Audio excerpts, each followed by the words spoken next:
तुम्हालाही वेगवेगळ्या प्रकारचे मासे खायला आवडतात का? जर तुम्ही फिश लवर असाल तर ही आगरी कोळी पद्धतीची थाळी नक्कीच ट्राय करा. तर ह्या थाळीमध्ये मी बनवणार आहे कैरी घालून बांगडा करी, सुरमई मसाला फ्राय आणि त्यासोबतच कोळंबी रवा फ्राय. या तिन्ही रेसिपीज आगरी कोळी पद्धतीने आहेत आणि एकदा खाल तर तुम्ही खातच राहाल, म्हणजे हॉटेलची थाळीसुद्धा ह्यासमोर फेल असणार आहे. तर चला पटापट या रेसिपीला सुरुवात करूया. या तिन्ही रेसिपीज बघून जेवढ्या चविष्ट वाटत आहेत त्यापेक्षाही बनवायला जास्त सोप्या आहेत. थाळी बनवण्यासाठी इथे मी सुरमईची एक अशी मोठी तुकडी घेतलेली आहे. त्यासोबतच मोठ्या आकाराच्या 4 प्रॉन्स अशा सोलून त्याचा आतला जो धागा असतो तो काढून मी घेतलेला आहे आणि 2 बांगडे घेतलेले आहेत. सगळे मासे मी व्यवस्थित साफ करून घेतलेले आहेत. आता याला कोकम आगळ लावून घेऊया. माशांचा जो फिशी स्मेल असतो तो कमी होण्यासाठी आपल्याला इथे कोकम आगळ लावून घ्यायचं आहे. तर 3 चमचे कोकम आगळचा मी इथे वापर केलेला आहे. सगळ्या माशांना व्यवस्थित हे आगळ लावून घ्यायचं. कोकम आगळ नसेल तर तुम्ही ह्या जागी चिंचेचं कोळ वापरू शकता किंवा लिंबाचा रससुद्धा वापरू शकता. ही पहिली स्टेप आहे आणि ती नक्कीच प्रत्येक माशांसाठी तुम्ही केली पाहिजे, म्हणजे त्याचा जो वास असतो तो कमी होतो. तर आता मी 3 चमचे कोकम आगळ चांगलं लावून घेतले. 10 मिनिटसाठी हे फिश आपल्याला असंच ठेवून द्यायचं आहे बाजूला. एक वाटण तयार करून घेऊया. त्यासाठी एक अख्खा लसणाचा कांदा सोलून मी मिक्सरच्या भांड्यामध्ये घातला आहे. त्यात 4 हिरव्या मिरच्या आणि त्यासोबतच 1 इंच आल्याचे बारीक तुकडे करून घातलेत आणि थोडीशी कोथिंबीर घालायची आहे. आता पाणी न घालता हे असं दरदरीत वाटून घ्यायचं आहे. जास्त बारीक पेस्ट नाही केली तरीही चालेल. या वाटणामध्ये शक्यतो लसणाचं प्रमाण जास्तच असलं पाहिजे. तर मी एक मोठा लसणाचा कांदा घेतलेला आणि आलं त्यापेक्षा थोडं कमी घ्यायचं. हिरवं वाटण तयार आहे. त्यानंतर मी हे खोबरं भाजून बारीक असं वाटून घेतलं आहे. फिश करीसाठी 3 ते 4 चमचे भाजलेलं खोबऱ्याचं वाटण आपल्याला लागणार आहे. आता सुरमई मसाला फ्रायसाठी सुरमईला मसाले लावून घेऊया. एकदम सिंपल आहे. जे आपण वाटण तयार केलेलं आहे ते तुमच्या आवडीनुसार इथे लावून घ्या हिरवं वाटण. तर मी इथे अर्धा चमचा हिरवं वाटण लावलेलं आहे. दोन्ही बाजूने चांगलं चोळून घ्यायचं. त्यानंतर चवीनुसार मीठसुद्धा दोन्ही बाजूने चांगलं चोळून घ्यायचं. एक एक मसाले असे व्यवस्थित लावले ना मग ते सुरमईला चांगले लागतात. हिरवं वाटण आणि मीठ लावून झालं की सगळ्यात महत्त्वाचा मसाला घालूया, तो म्हणजे आगरी मसाला. यावरच सुरमई फ्रायची चव चांगली येणार आहे. मसाल्यांमध्ये घालूया 1 चमचा आगरी मसाला, पाव चमचा हळद आणि पाव चमचा गरम मसाला. नुसता आगरी मसाला आणि हळद लावलात तरीही चालेल, पण इथे मी सुरमई मसाला फ्राय करते त्यामुळे थोडासा गरम मसाल्याचा पण वापर केलेला आहे. हे मसाले छान या सुरमईवर लावून घेऊया. मसाले खूप जास्त कोरडे वाटत आहेत त्यामुळे मी एकदम हलकंसं पाणी लावलं, म्हणजे मसालेसुद्धा सुरमईला छान लागतील. सुरमईला सगळे मसाले छान लागलेले आहेत. एकदम सिंपल आहे. आता 15 ते 20 मिनिटसाठी हे मॅरिनेशनसाठी ठेवून द्यायचं. वेळ नसेल तर 10 मिनिट तरी ठेवून द्यायचं, कारण मसाले जर फिशमध्ये चांगले मुरले ना तर ते फ्राय केल्यानंतर खातानाही खूप चविष्ट लागतात. आता कोळंबी रवा फ्रायसाठी कोळंबीसुद्धा मॅरिनेट करून घ्यायचं आहे. त्यासाठी मी सेम आपण जे हिरवं वाटण तयार केलं आहे ते अर्धा छोटा चमचा घातलं आहे. त्यासोबतच 1 चमचा आगरी मसाला, पाव चमचा हळद आणि थोडंसं गरम मसाला 2-3 चिमूट आणि चवीनुसार मीठ. हे सगळे मसाले चांगले ह्या प्रॉन्सला लावून घ्यायचं. सेम मसाले आहेत, वेगळं काहीच नाही आहे. ह्या कोळंबीमधला काळा धागासुद्धा तुम्हाला इथे काढून घ्यायचा आहे. तर आता हे मसाले छान लावून हे सुद्धा आपण मॅरिनेशनसाठी ठेवून देऊया. कोळंबी आणि सुरमईमध्ये मसाले चांगले मुरत आहेत तोपर्यंत आपण बांगड्याचा मस्त आंबट तिखट असा आगरी कोळी पद्धतीचा रस्सा बनवून घेऊया. इथे मी कैरी घेतलेली आहे. त्यातल्या 3-4 फोडी मी ह्या रस्स्यामध्ये घालणार आहे. जर कैरी जास्त आंबट असेल तर 2च फोडी घाला आणि जर कमी आंबट असेल तर 3-4 फोडी तुम्ही आरामात घालू शकता. तर मी घेतलेली कैरी जी आहे ती कमी आंबट आहे, तर मी या 4 फोडी घालणार आहे. आणि बागडेसुद्धा 2च आहेत त्यामुळे एवढ्या फोडी पुरेसे आहेत. तर आता आपण कढईमध्ये घालूया तेल. तुम्हाला किती तेल हवे त्यानुसार घाला. या 5-6 पाकळ्या ज्या आहेत त्या ठेचून मी इथे घालणार आहे. आगरी कोळी पद्धतीने माशांची कोणतीही रेसिपी करत असताना मग ती फ्राय असो किंवा मग रस्सा असो तर त्यात फोडणीला लसूण जातोच. तर त्यामुळे मी ठेचलेलं लसूण इथे 5-6 पाकळ्या घातलेल्या आहेत. 2 हिरव्या मिरच्या घातल्यात तिखटानुसार.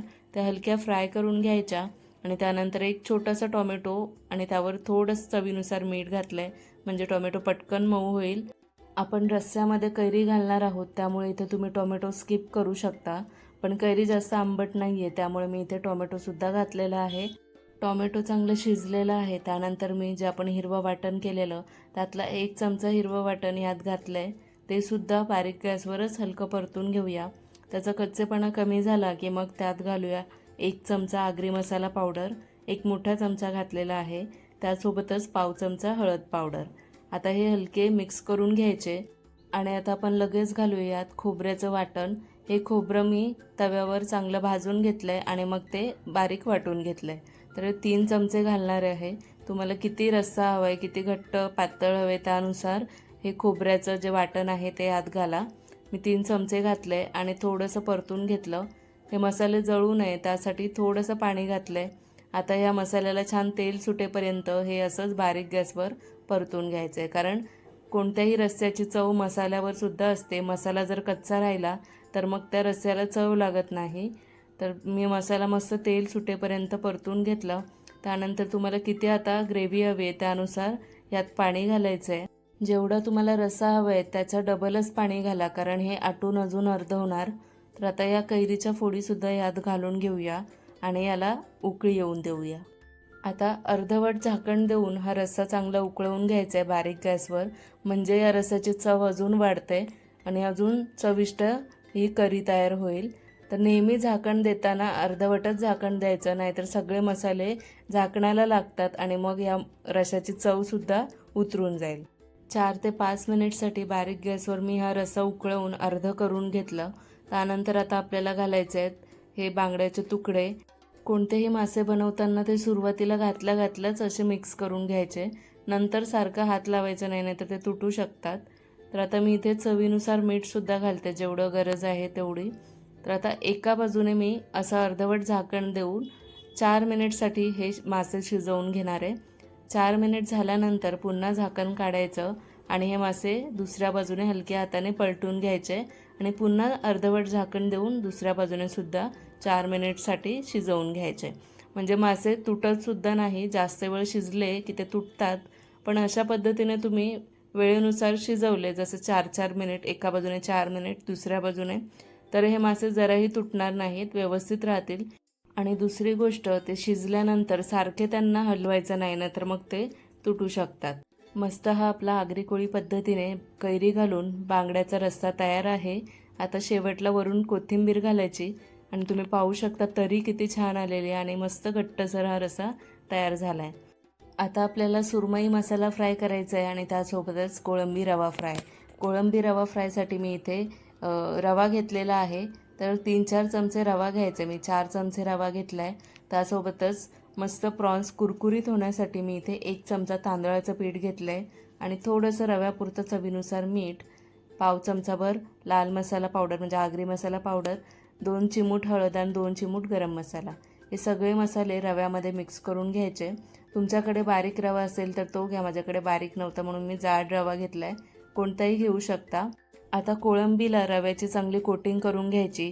दाब देऊन देऊन हा रवा लावून घ्यायचा आणि मग नंतर शेवटला शेपटीचा भाग आहे त्याला धरून असं थोडंसं झटकायचं, म्हणजे एक्स्ट्राचा रवा असेल वरचा तो निघून जाईल आणि तेलसुद्धा जास्त खराब होणार नाही.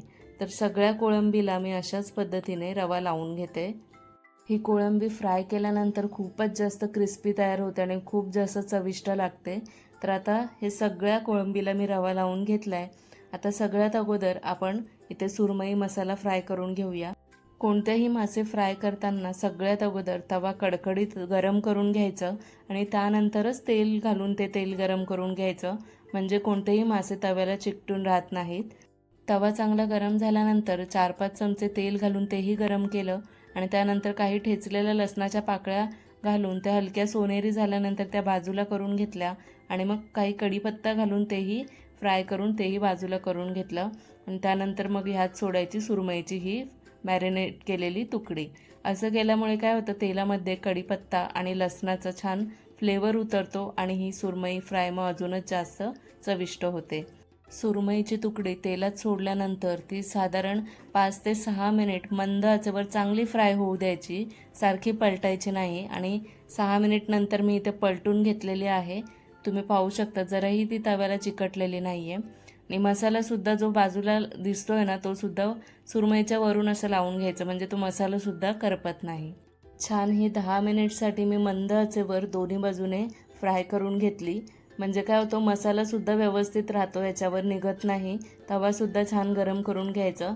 मग अशी मसाला लावलेली मसाला सुरमई फ्राय तयार होते. हा फ्राय केलेला लसूण आणि कढीपत्तासुद्धा खाण्यासाठी छान लागतो. तर आता पुन्हा सेम तव्यामध्ये मी अजून थोडंसं 4-5 चमचे तेल घातलं आणि आता ह्यात आपण तेल गरम झाल्यानंतर ह्या कोळंबी सोडून देऊया. ह्यासुद्धा सेम अशाच पद्धतीने 4 मिनिट एका बाजूने शिजवायच्या आणि पलटून मग दुसऱ्या बाजूने 4 मिनिट शिजवायच्या. प्रॉन्स शिजवताना ही गोष्ट लक्षात घ्यायची की जर तुम्ही जास्त शिजवलं तर ती एकदम हार्ड होऊन जाते आणि रबरसारखी लागते. त्यामुळे प्रॉन्स शिजवताना ती जास्त शिजवायची नाही. 4 मिनिट एका बाजूने पुरेसे आहेत. मग 4 मिनिट नंतर अशी मी ही पलटून घेतली. आता दुसऱ्या बाजूने सुद्धा मी अशाच पद्धतीने 4 मिनिटसाठी फ्राय करून घेणार आहे. फ्राय करतानाच नाही तर करी बनवताना सुद्धा 7 ते 8 मिनिटपेक्षा जास्त प्रॉन्स कधीच शिजवायचे नाही. जर एकदम मोठ्या साईजचे असेल तर जास्तीत जास्त 10 मिनिट शिजवायची. म्हणजे कोळंबी काय होते, आतून एकदम ज्युसी आणि सॉफ्ट अशी राहते आणि ती खायलाही खूप छान लागते. तर इथे मी कोळंबी रवा फ्रायसुद्धा करून घेतलेला आहे. ही कोळंबी तुम्ही डीप फ्रायसुद्धा करू शकता. तर मस्त कुरकुरीत अशी आणि आतून ज्युसी कोळंबी रवा फ्राय तयार झालेला आहे. आता बनवलेले सगळे पदार्थ या ताटामध्ये काढून घेऊया. सुरमई मसाला फ्राय, कोळंबी रवा फ्राय आणि त्यासोबतच कैरी घालून बनवलेला बांगड्याचा रस्सा. सगळे पदार्थ खूप टेम्पटिंग दिसत आहेत ना, तर नक्की ही थाळी ट्राय करा. त्यासोबतच आपण गरमागरम राईस आणि तांदळाची भाकर घ्या. मी इथे ज्वारीची केलेली आहे, पण आगरी कोळी फिश थाळी म्हणजे त्यात तांदळाची भाकर येतेच, तर तीसुद्धा तुम्ही नक्कीच बनवा. एक कोळंबी तुम्हाला तोडून दाखवते. वरून एकदम कुरकुरीत झालेली आहे आणि आतून एकदम ज्युसी सॉफ्ट झालेली आहे आणि खाताना तुम्हाला इतकी आवडेल ना की तुम्ही खातच राहाल. म्हणजे जराही हार्ड झालेले नाही आहे. बांगड्याचा रस्सासुद्धा मस्त आंबट तिखट झाला आहे आणि सुरमईसुद्धा छान कडक मसाला फ्राय झालेली आहे.